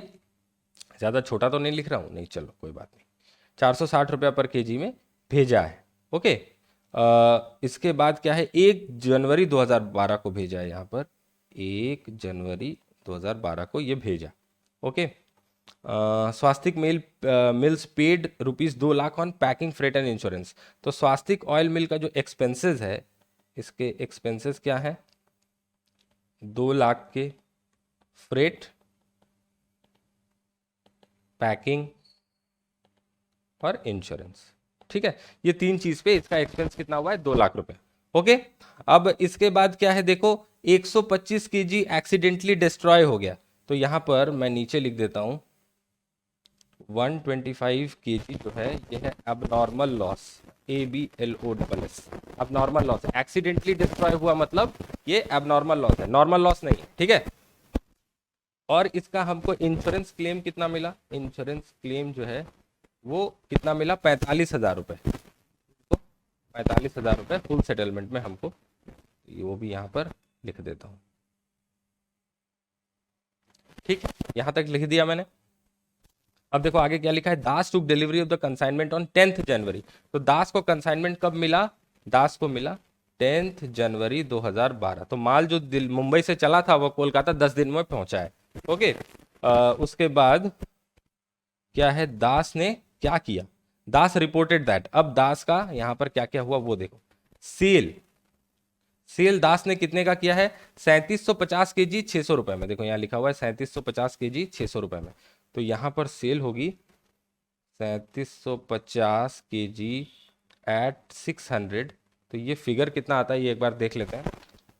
3750 इंटू 600, ये हो जाएगा हमारा 22,50,000, 22.5 लाख। ठीक है, 22.5 लाख आपको दिखाई दे रहा है ना ये वाला? चलो 22.5 लाख का सेल हुआ है। इसके बाद क्या बोला है? गोडाउन रेंट में 30,000 रुपए। तो एक्सपेंसेस की बात कर लेते हैं। एक्सपेंसेस जो है ये है, रेंट लिख देता हूँ सिर्फ। ठीक है ना, गोडाउन रेंट जो है ये कितना है? 30,000 रेंट है, 30,000। उसके बाद है एडवर्टीजमेंट 40,000, तो एडवर्टीजमेंट है 40,000। उसके बाद हमारा क्या है? सेल्समैन सैलरी है, सेल्समैन सैलरी ऐसा लिख दे रहा हूँ, सिर्फ सेल्समैन लिख रहा हूँ, 64,000। ठीक है, Das is entitle to a commission of 3% plus 0.5% del credere commission. तो कमीशन कितना होगा? कमीशन भी एक बार लिख ही लेता हूँ। दास का कमीशन जो होगा वो होगा 3% जो होगा 22.5 लाख। देखो सेल कितना हुआ है? 22.5 लाख। तो इसका 3% नॉर्मल कमीशन, 3% नॉर्मल कमीशन, तो 22.5 लाख इंटू 3%, ये हो गया 67,500। और 1.5% डेल क्रेडिटर कमीशन, ये कितना आएगा? ये आएगा इंटू 1.5%, 33,750, 33,750। तो दोनों को ऐड कर दो, 33,750 प्लस 67,500, यह आ जाएगा 1,01,250, 101,250। ठीक है, तो ये हमारा टोटल कमीशन हो जाएगा। ओके, ये टोटल कमीशन होगा। के बाद और क्या इंफॉर्मेशन दी गई है, बैड डेट है, 500 केजी एक बंदे ने खरीदा था, वो 80% सिर्फ दे पाया, तो यहाँ पर लिख देते हैं बैड डेट। वैसे बैड डेट से कंसाइनर को कोई मतलब नहीं है, क्योंकि यहाँ पर डेल क्रेडिटर कमीशन जो है वो पे हुआ है, तो मैं यहीं पर एक बार बैड डेट जो है वो लिख देता हूँ। लेकिन ये बैड डेट किसके सर चढ़ेगा, दास के। ठीक है, तो बैड डेट कितना होगा, 500 केजी इसने बेचा कितना में, देखो एक एक किलो इसने 600 रुपए करके बेचा है, सेल्स जो हुई है ये पर किलो 600 रुपए करके हुआ है, तो 500 इंटू 600, और इसका 20% अमाउंट ये नहीं दे पाया, 20% अमाउंट बंदा नहीं दे पाया, 80% दे पाया, तो 500 इंटू 600 इंटू 20%, ये हो रहा है 500 into 600 equal to 3 lakh into 20%, ये 60,000 रुपए का जो है बैड डेट हो जा रहा है। ठीक है, बैड डेट कितने का, 60,000 रुपए। तो सारी चीजें हमने लिख ली, एक चीज सिर्फ लिखना बाकी रह गया, ये नॉर्मल लॉस था 50 किलो, तो यहां पर यहीं पर लिख लेते हैं नॉर्मल लॉस जो है ये है 50 केजी। ठीक है, बस इतना ध्यान रखना। अब चलो हम इसको करना जो है प्रॉब्लम को शुरू करते हैं। तो हम क्या क्या अकाउंट बनाएंगे इन द बुक ऑफ, क्या नाम है, स्वास्तिक मिल नाम है ना, हाँ स्वास्तिक ऑयल मिल, तो वो पहले हम करते हैं। चलो, in the books of oil mills, और यहाँ पर इसको थोड़ा सेंटर में कर लो, ये रहा, यहाँ पर हमारा होगा कंसाइनमेंट अकाउंट। सबसे पहले कंसाइनमेंट अकाउंट। ठीक है, आप कंसाइनमेंट टू दास अकाउंट ऐसा भी लिख सकते हैं, बहुत सारे बुक्स में सोल्यूशन में ऐसा लिखा रहता है कंसाइनमेंट टू दास अकाउंट, क्योंकि यहाँ पर एक ही कंसाइनमेंट हो रही है, तो हम सिंपल कंसाइनमेंट अकाउंट जो है वो लिखते हैं। अब ये जो है हमारा एक पन्ने का 75% तक लग जाएगा, यहाँ पर मैं ऐसे ही बना लेता हूँ,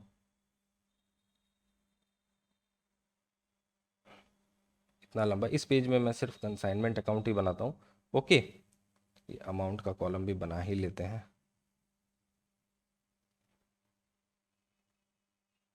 ठीक है, तो डेट, पर्टिकुलर्स, अमाउंट वगैरह मैं एकदम डिटेल्स में नहीं लिख रहा हूँ, आपको पता है लेजर अकाउंट की फॉर्मेट कैसी होती है, वो सिखाना मेरा इस वीडियो का मोटिव जो है वो नहीं है। मुझे आपको क्या सिखाना है, मुझे आपको सिखाना है कंसाइनमेंट। ओके, तो ये हो गया कंसाइनमेंट अकाउंट। यहाँ पर बना लेते हैं दास अकाउंट, जो कि हमारा कंसाइनी है, दास यानी कि कंसाइनी अकाउंट। ठीक है, ये दास का अकाउंट जो है हाफ पेज का बनेगा। अच्छा, अब इसके बाद नीचे एक अकाउंट बनाएंगे हम, अब नॉर्मल लॉस अकाउंट। क्या बनाएंगे, क्योंकि अब नॉर्मल लॉस है इस क्वेश्चन में, तो यहाँ पर बनाएंगे हम, एक सेकंड, रहे रहे का दिमाग चकरा जाता है। अब नॉर्मल लॉस अकाउंट, ठीक है, ये बना लिया हमने। आप भी मेरे साथ साथ कॉपी में बनाते रहना, ठीक है, ऐसा मत सोचना कि हम बाद में बना लेंगे, अभी वीडियो देखते हैं, वो बाद कभी नहीं आता है फिर, है ना। तो ये अमाउंट फटाफट ये भी बना लूं। ठीक है, और भी दो अकाउंट्स हमको बनानी होंगी, वो छोटी छोटी अकाउंट्स है, मैं लास्ट में आपको दिखा दूंगा। एक होगा goods sent on consignment account, बना देता हूँ, goods sent on consignment account.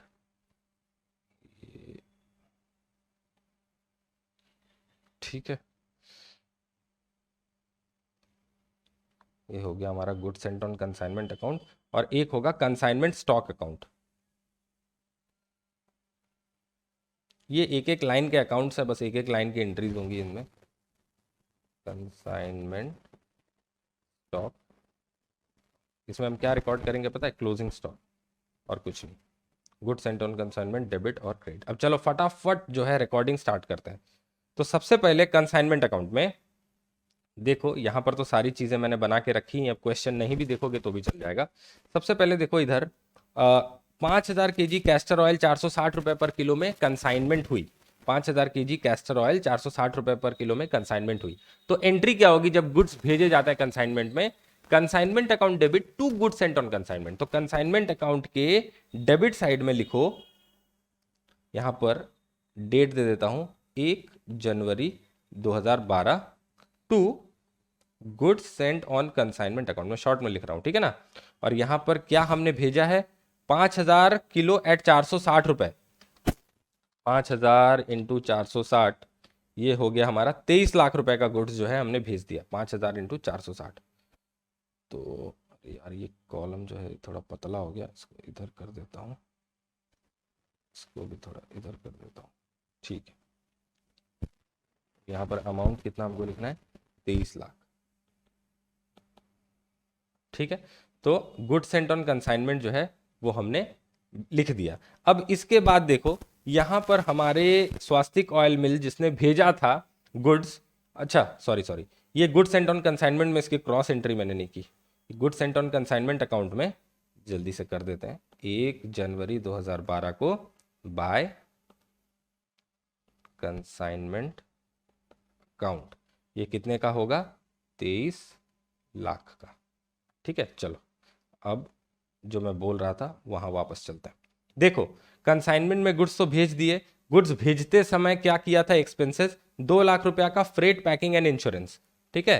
तो यहां पर 2 लाख रुपया का जो फ्रेट पैकिंग एंड इंश्योरेंस के पीछे खर्चा किया है वो क्या बैंक से पे किया होगा?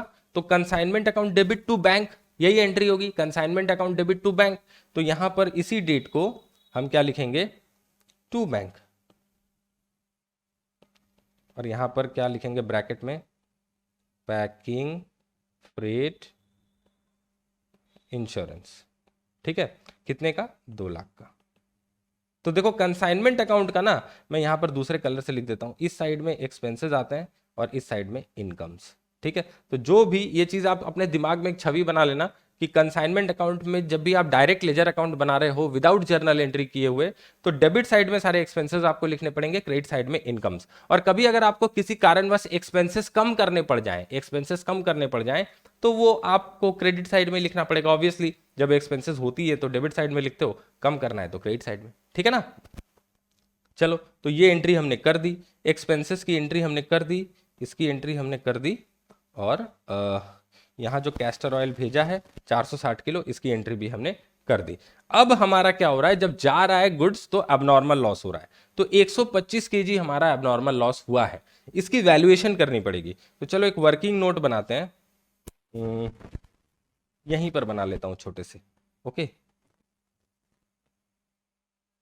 Working note number 1, calculation of abnormal loss. तो यहां पर सबसे पहले cost of goods Saint, cost of goods Saint कितना है हमारा? 5000 किलो इंटू 460, 5000 इंटू 460, तो ये कितना आ जाएगा हमारा? 23 लाख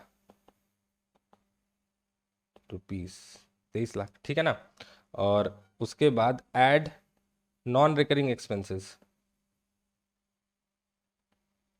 नॉन रिकरिंग एक्सपेंसेस हमारा क्या है? देखो गुड्स जब गए हमारे उसी दौरान ये लॉस हो गया, तो ये जो गुड्स गया इससे पहले तक कौन से नॉन रिकरिंग एक्सपेंसेस हुए थे? ये 2 लाख वाले। तो ये 2 लाख का खर्चा जो है वो हमको यहाँ पर ऐड करना पड़ेगा, क्योंकि हम ये जो गुड्स लॉस हुए इस गुड्स के पीछे हमारा कितना खर्चा लग चुका था, ध्यान देना।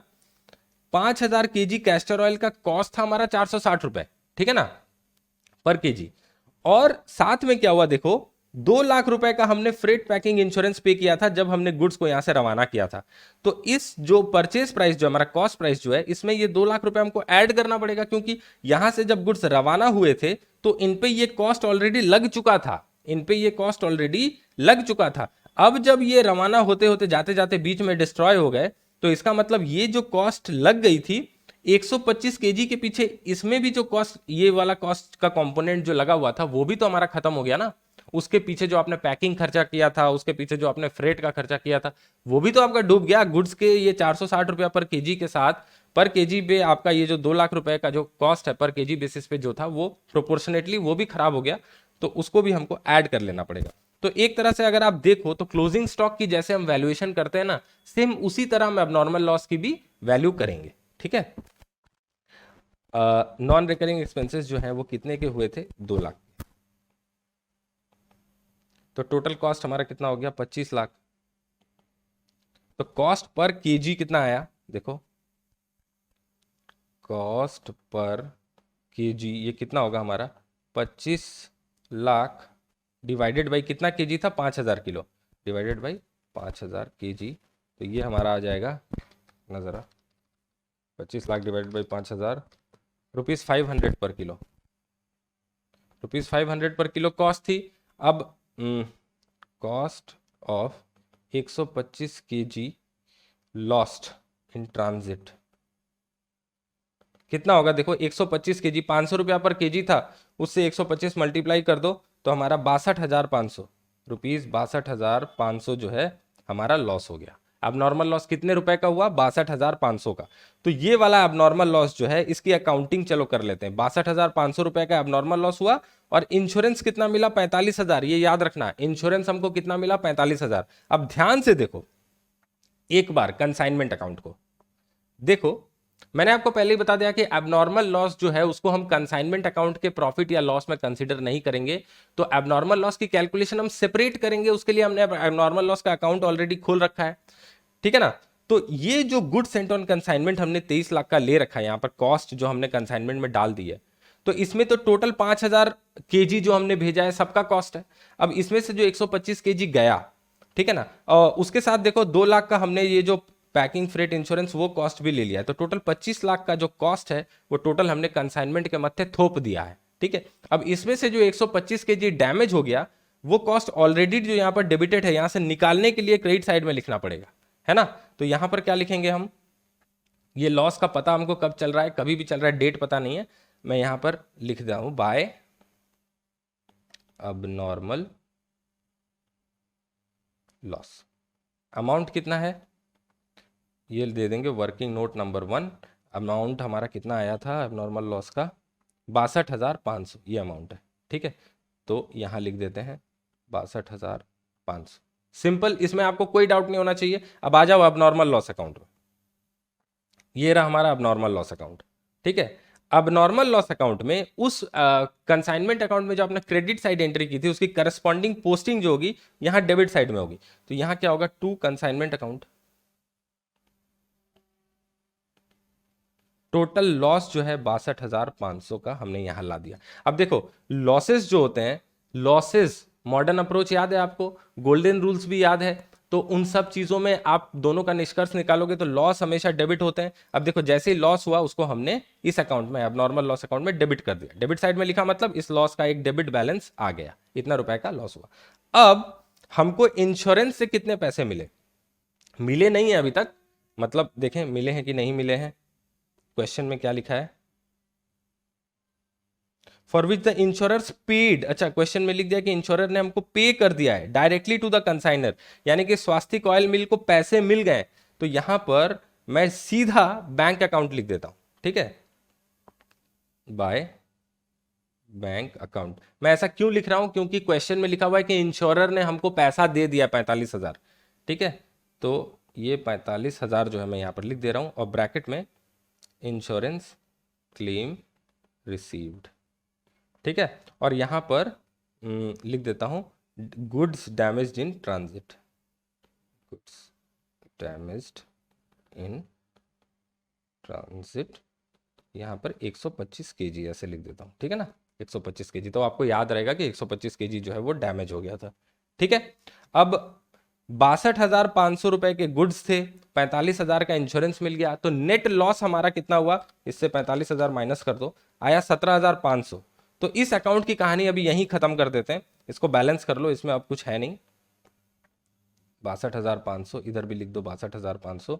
और ये जो 17,500 का बैलेंसिंग फिगर है, ये ट्रांसफर कहाँ पर होगा? ये साल के एंड में, यानी कि 31 मार्च 2012 जो है, इस डेट को by profit and loss account में ट्रांसफर हो जाएगा। स्वास्तिक मिल अपने प्रॉफिट एंड लॉस अकाउंट में ये लॉस को अलग से दिखाएगी, अब नॉर्मल लॉस को अलग से दिखाएगी, ठीक है। तो यहां पर लॉस ट्रांसफर्ड, ओके। ये एबनॉर्मल लॉस अकाउंट की कहानी जो है वो खत्म हो गई। हमने यहां पर क्या किया, देखो मेन चीज समझने की यहां पर ये है कि अब कंसाइनमेंट के खाते से हमने लॉस के फिगर को बाहर निकाल दिया। ये जो टोटल एक्सपेंसेस हमने कंसाइनमेंट में डाला था, वहां से जितने गुड्स लॉस हो गए उनका कॉस्ट हमने बाहर निकाल दिया, क्रेडिट कर दिया, मतलब कॉस्ट को अलग कर दिया, ठीक है। अब एबनॉर्मल लॉस जो था उसकी एंट्री हमने कर ली, इंश्योरेंस क्लेम जो था उसकी भी एंट्री हमने कर ली, ठीक है। अब देखो एक एक करके ये जो सेल वगैरह जो हुई है यहां पर उसकी एंट्री करेंगे, ठीक है ना। नॉर्मल लॉस के बारे में घबराना मत, नॉर्मल लॉस के बारे में भी मैं आपको बताऊंगा। इसकी जरूरत तब पड़ेगी जब हम क्लोजिंग स्टॉक की वैल्यूएशन करेंगे, तब नॉर्मल लॉस की बारी आएगी, ठीक है। तो सेल की अकाउंटिंग कर लेते हैं। देखो सेल जो है हमारे कितने का हुआ है, 3750 kg at the rate of 600 rupees. तो 3750 kg at the rate of 600 rupees, यानी कि 22,50,000। अब सेल की एंट्री क्या होगी कंसाइनर के बुक्स में? कंसाइनर इनकम बुक करेगा, तो इनकम बुक करने के लिए कंसाइनमेंट अकाउंट को वो क्रेडिट करेगा, ठीक है ना। इनकम बुक करने के लिए कंसाइनमेंट अकाउंट को क्रेडिट करेगा। और ये जो 22,50,000 रुपए हैं, ये उसको लेने किससे हैं? सॉरी, ये उसको लेने किससे हैं? कंसाइनी से लेने हैं, कंसाइनी से लेने हैं। तो कंसाइनी के अकाउंट को डेबिट करेगा, क्योंकि कंसाइनी से अब ये पैसे मिलने हैं।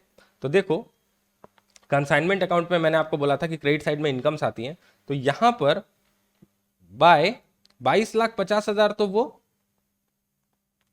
सेल जो है उसको लिखेगा। अब यहां पर क्या लिखेगा? पैसे मिल गए क्या? बाय बैंक तो नहीं लिख सकता, तो पैसे किससे मिलेंगे? कंसाइनी से। तो बाय दास अकाउंट लिखेगा, बाय दास अकाउंट, और यहां ब्रैकेट में लिख दो सेल्स, ठीक है। सेल्स जो हुई है वो मैंने यहां पर लिख दिया, कंसाइनी से हमको 22,50,000 रुपए लेने हैं, ओके। अब आगे बढ़ते हैं, सेल की एंट्री हमने कर दी। अब कंसाइनी के जो एक्सपेंसेस हैं, अच्छा ये एंट्रीज कब हो रही है पता है? ये एंट्रीज तब हो रही हैं जब इसको अकाउंट सेल्स मिला है। तो यहां पर मैं डेट 31 मार्च का डाल देता हूं, क्योंकि उसी दिन जो है हमको अकाउंट सेल्स मिला था, ठीक है। दास का जो है, सॉरी, अब नॉर्मल लॉस के यहाँ पर मैंने डाल दिया, गड़बड़ कर दी मैंने, इसको यहाँ डालना था। चलो अच्छा, इसके बाद जो है कंसाइनी के जो एक्सपेंसेस हैं, देखो यहाँ पर ये रेंट का 30,000, एडवर्टीजमेंट का 40,000 और सेल्समैन का 64,000। ये तीनों एक्सपेंसेस जो हैं ये कंसाइनमेंट बिजनेस के ही हैं, दिए हैं कंसाइनी ने, लेकिन है तो कंसाइनमेंट बिजनेस के, तो इनकी अकाउंटिंग करनी पड़ेगी। तो यहां पर ये जो एक्सपेंसेस हुए हैं ये किसको देने हैं? कंसाइनर को। ये दास को देने हैं पैसे, क्योंकि दास ने अपने जेब से खर्च किए हैं। तो यहां पर देखो कंसाइनमेंट अकाउंट के एक्सपेंसेस डेबिट साइड में आएंगे, ठीक है। तो यहां पर 31 मार्च 2012 यहां पर to Das account. Das account क्यों? क्योंकि ये जो एक्सपेंसेस है ये हमने खुद के पॉकेट से पे नहीं किए। जो एक्सपेंस 2 लाख का हमने खुद के पॉकेट से पे किया था उसके लिए हमने टू बैंक अकाउंट किया था, लेकिन ये जो एक्सपेंसेस हुए हैं ये एक्सपेंसेस कंसाइनी यानी कि दास ने पे किया है।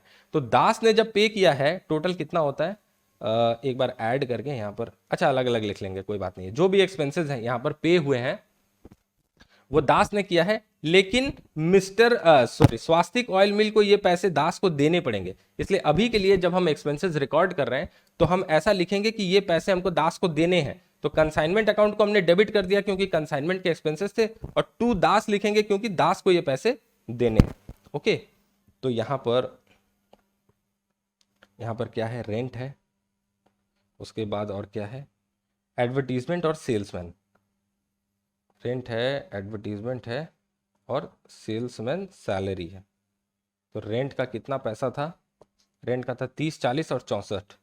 तो यहाँ पर होगा, डायरेक्ट आउटर कॉलम में ही लिख देता हूँ, 30,000, 40,000 और 64,000।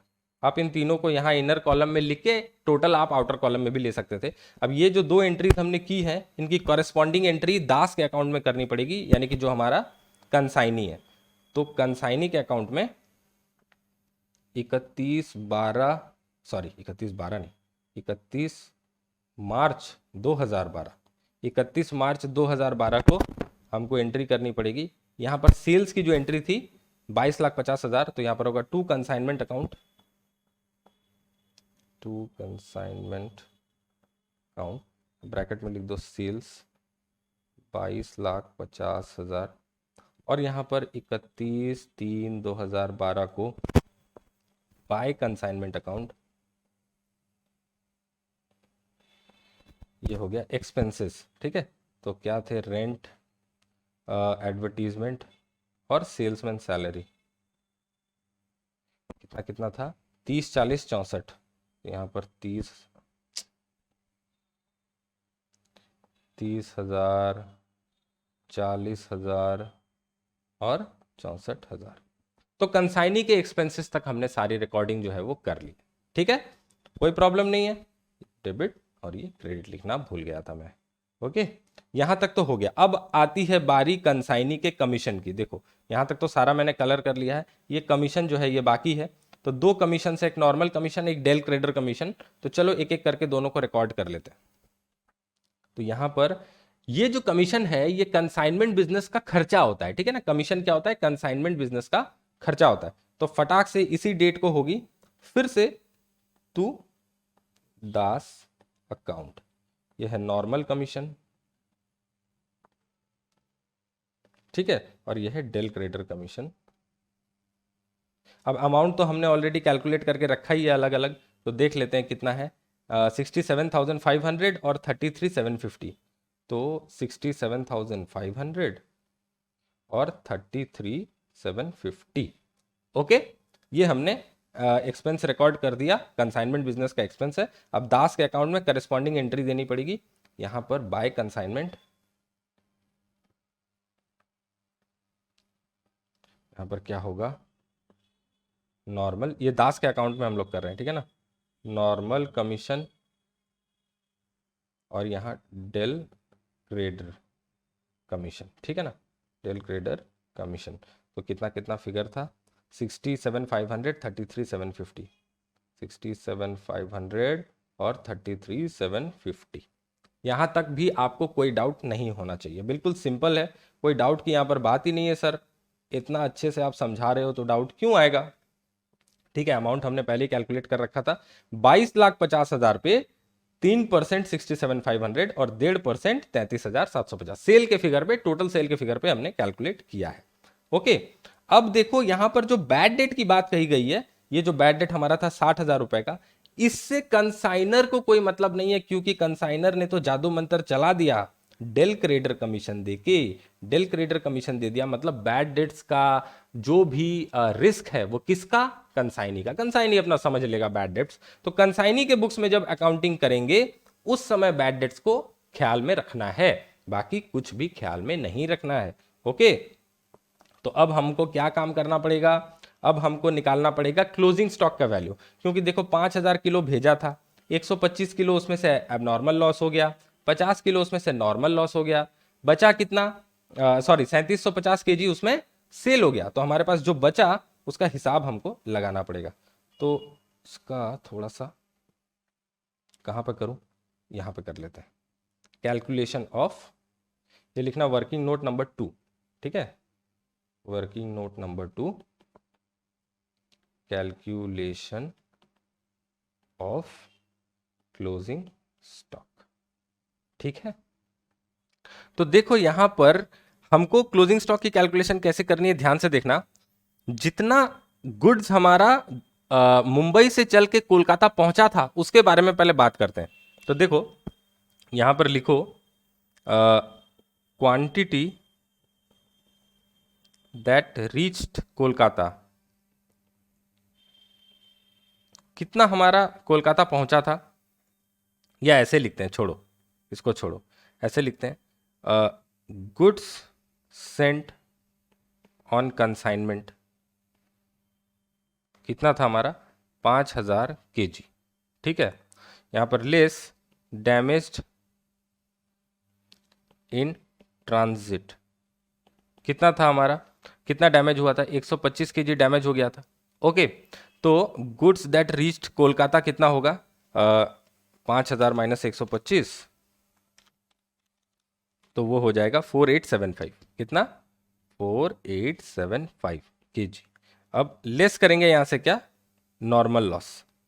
रुको यहाँ लिख देता हूँ, गुड्स दैट रीच्ड कोलकाता, दूसरे कलर से लिख देता हूँ, गुड्स दैट रीच्ड कोलकाता। ठीक है, अब इससे लेस क्या करेंगे हम? लेस करेंगे नॉर्मल लॉस जो हमारा लीकेज हो गया। ठीक है, ब्रैकेट में लीकेज लिख देता हूं। कितना हो गया हमारा? 50 किलो। ठीक है, तो हमारा सेलेबल गुड्स कितना हुआ? सेलेबल गुड्स जो था वो कितना हुआ? 2875 से 50 गया, यानी कि सॉरी 2800 नहीं, 4875 केजी से 50 केजी चला गया, यानी कि 4825 केजी हमारा सेलेबल गुड्स हुआ। अब कॉस्ट ऑफ सेलेबल गुड्स कितना है? कॉस्ट ऑफ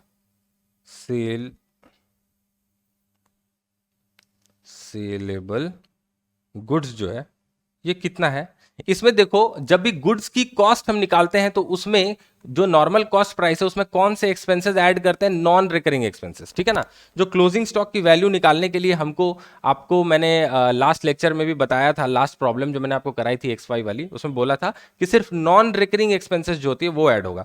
तो कॉस्ट ऑफ सेलेबल गुड्स में हमारा क्या ऐड होगा? जो हमारा 23 लाख का माल हमने भेजा, ठीक है ना, 5000 किलो 460 रुपए में भेजा था 23 लाख का, प्लस जो है हमारा क्या कहते हैं 2 लाख का एक्सपेंसेस था। कंसाइनर ने 2 लाख का पैकिंग और फ्रेट और इंश्योरेंस का एक्सपेंसेस किया था। माइनस क्या कर देंगे? माइनस कर देंगे हम एबनॉर्मल लॉस का कॉस्ट। एबनॉर्मल लॉस का देखो, हमने डैमेज इन ट्रांजिट का यूनिट्स यहां पर माइनस किया है, तो उसका कॉस्ट भी हम कॉस्ट ऑफ सेलेबल गुड्स से माइनस करेंगे, क्योंकि ये जो सेलेबल गुड्स की क्वांटिटी हमने अराइव की है, उसको अराइव करने में हमने डैमेज इन ट्रांजिट का 125 केजी माइनस किया, तो उसका कॉस्ट भी माइनस करना होगा। तो कॉस्ट कितना था? 62,500 था। ठीक है, तो यहां पर 23 लाख और 2 लाख 25 लाख, 25 लाख माइनस 62,500, ये हमारा कितना आ गया? 24,37,500 रुपीज, 24,37,500। तो 4,825 केजी जो है उसका कॉस्ट है 24,37,500। तो पर केजी ऑफ सेलेबल गुड्स जो है, कॉस्ट ऑफ पर केजी ऑफ सेलेबल गुड्स जो है वो कितने होंगे? 24,37,500 डिवाइडेड बाई 4825, तो ये आ जाएगा हमारा 505 रुपए 18 पैसे, ऐसे कुछ आ रहा है, 505 रुपए 18 पैसे, 505 रुपया 181 ले लेता हूँ, 181। ठीक है, 505 रुपया 18, 181 3 डिजिट्स में। यहाँ पर लिख देता हूँ मैं 24,37,500 डिवाइडेड बाई हमने क्या किया? 4825। ठीक है, ऐसे निकाला।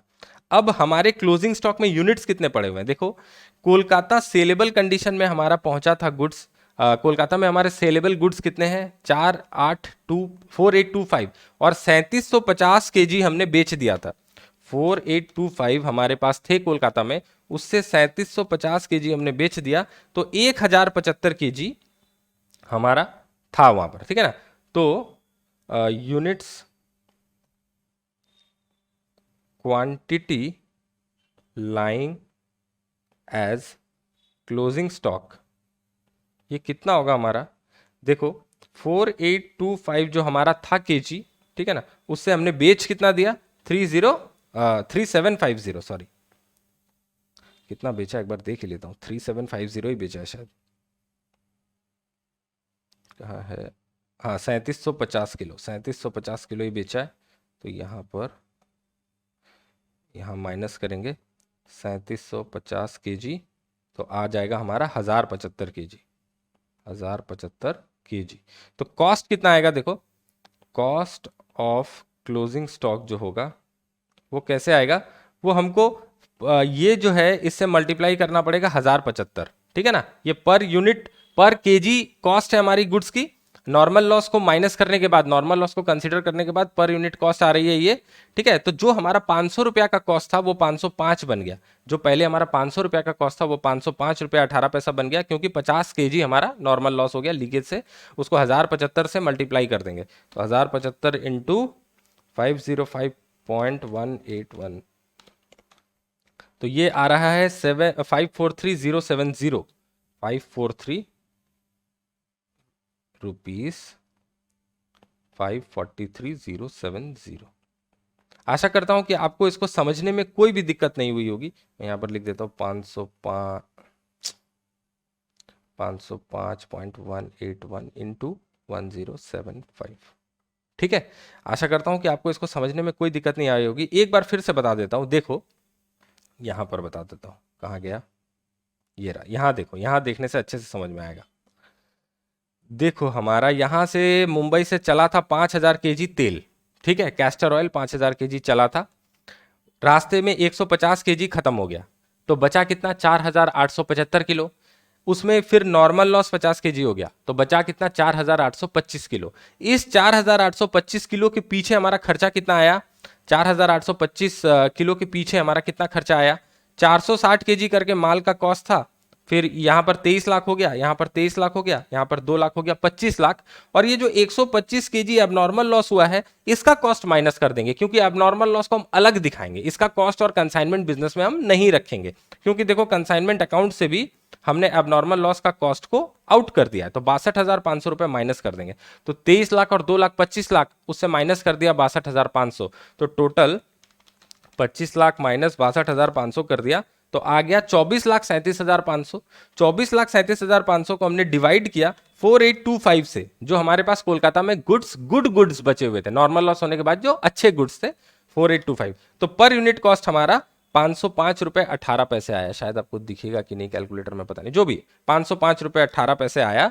तो उसको हमने 1075 यूनिट्स जो हमारे सेल के बाद बचे हुए थे क्लोजिंग स्टॉक में, उससे मल्टीप्लाई कर दिया और सिंपल क्लोजिंग स्टॉक की वैल्यू जो है वो निकल गई। तो कितना आया हमारा क्लोजिंग स्टॉक का वैल्यू, 5,43,070 रुपया। ठीक है, 5,43,070 रुपया। अब इसकी अकाउंटिंग करनी पड़ेगी। तो क्लोजिंग स्टॉक का हमारा जर्नल एंट्री क्या होता है, consignment stock account debit to consignment account. तो यहां पर लिखेंगे बाय कंसाइनमेंट स्टॉक अकाउंट। ठीक है, और यहां पर कितना था हमारा अमाउंट, फिर से भूल गया, 5,43,070, 5,43,070 रुपए। ठीक है, 5,43,070 रुपए। तो ये हमारा क्लोजिंग स्टॉक है।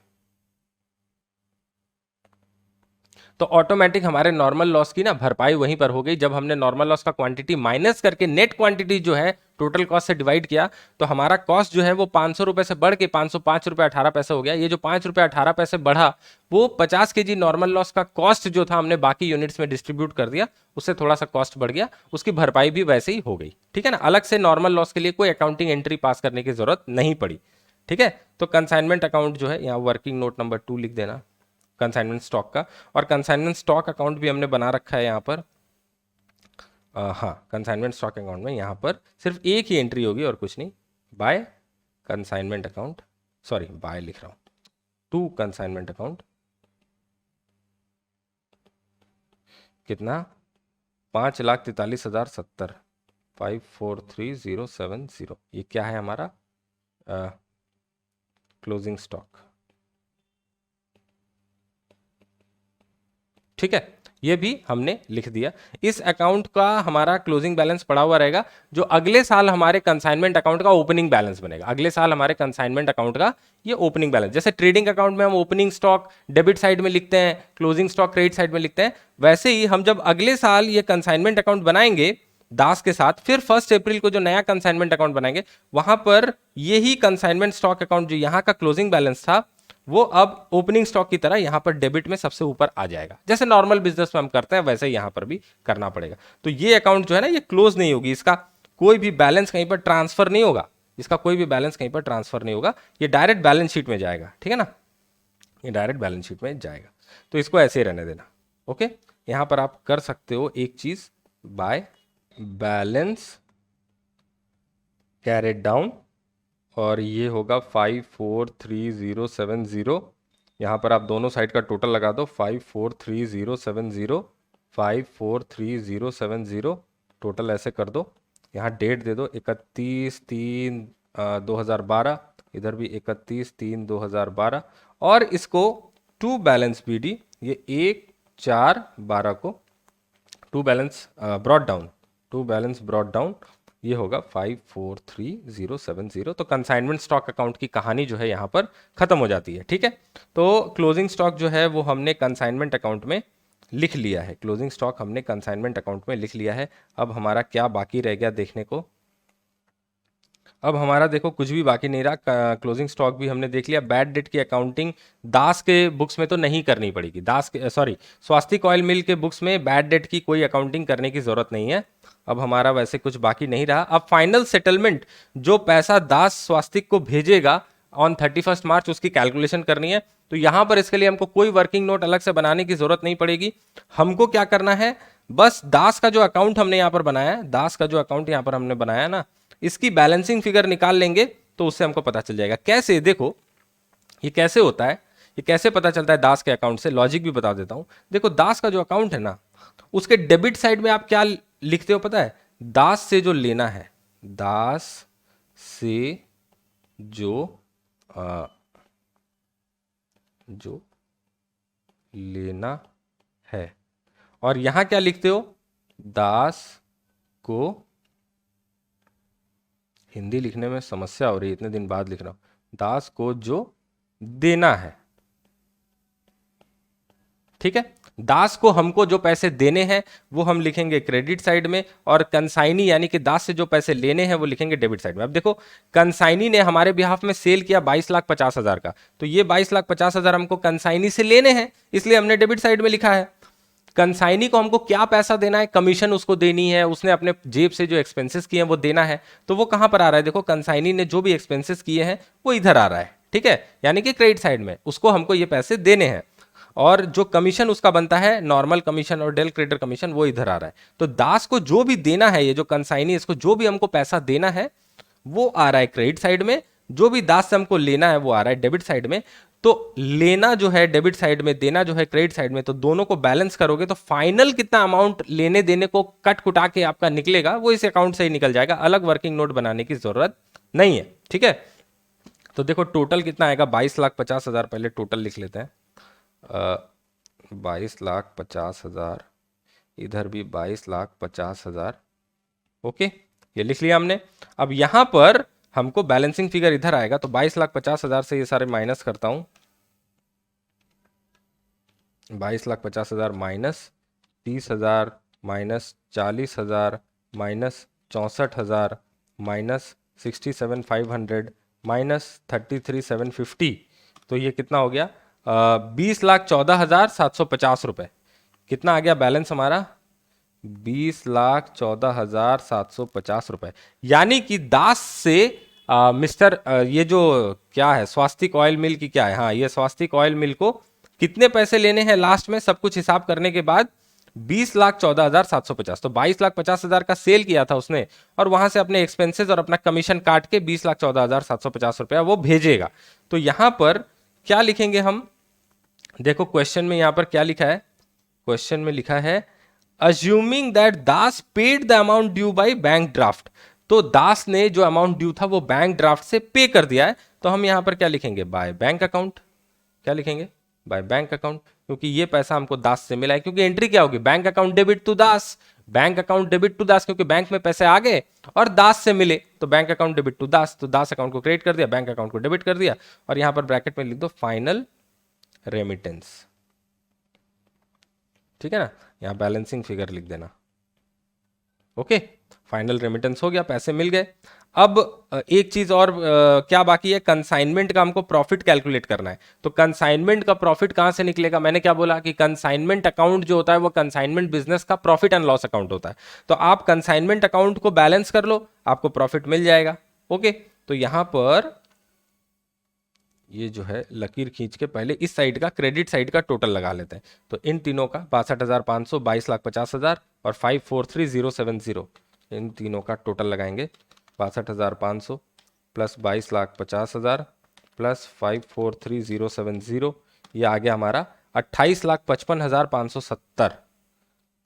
28,55,570 रुपए।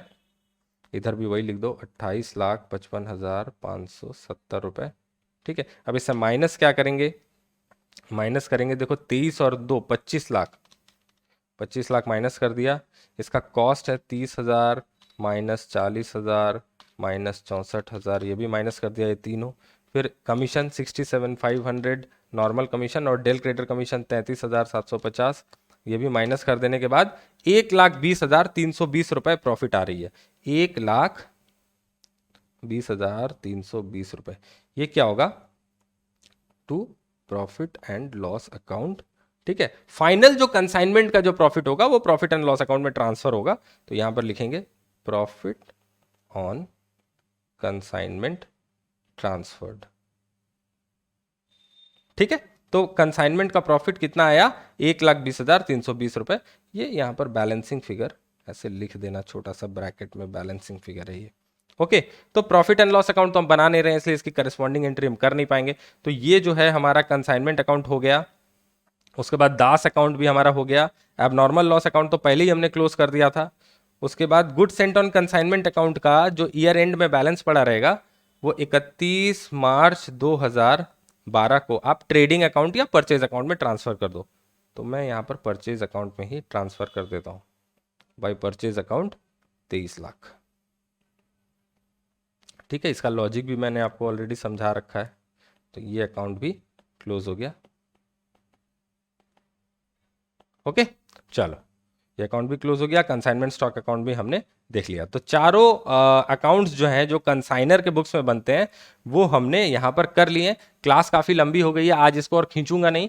आपके लिए होमवर्क ये होगा कि आप कंसाइनर के बुक्स में जर्नल एंट्रीज खुद से एक बार कर लेना, जर्नल एंट्रीज खुद से एक बार कर लेना। और कंसाइनी के बुक्स में भी क्या जर्नल एंट्रीज और क्या लेजर अकाउंट्स। देखो कंसाइनी के बुक्स में सिर्फ दो अकाउंट्स बनेंगे, एक कंसाइनर अकाउंट और एक कमीशन अकाउंट। ठीक है, क्योंकि यहां पर एक बैड डेट है, क्योंकि यहां पर एक बैड डेट है।